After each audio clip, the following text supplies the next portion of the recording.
म्हणजे हात जोडून विनंती आहे माझ्या भावांनो बहिणींनो, एकदा आपला स्वाभिमान जागा करा. आपण या शहराचे नागरिक आहोत. या शहरामध्ये आपण आपल्या अडचणी आपल्या समस्या सोडवण्यासाठी आम्हाला आमच्या इथलाच माणूस पाहिजे हे जरा ठरवा. याच्यासाठी जीव तळमळ करतोय माझा. आपण सगळ्यांनी ठरवा. आमचं चांगलं वाईट समजणारा माणूस आमच्यातलाच पाहिजे. विमानातून जाणारा नको, हेलिकॉप्टर मधनं जाणारा नको.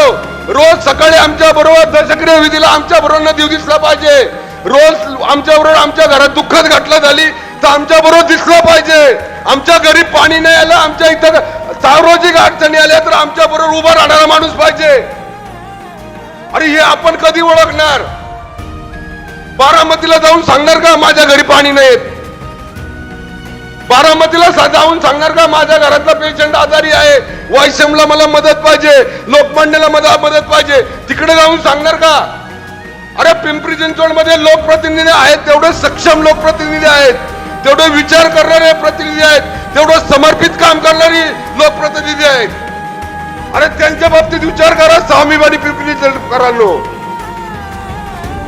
वाईट वाटतं मला, वाईट वाटतं. एवढे वर्ष आपण त्यांच्या डोक्यावर घेऊन नाचलो, पण काय केलं? फक्त वाद लावले त्यांनी, काहीच केलं नाही. बदनाम केलं इथलं स्थानिक नेतृत्व.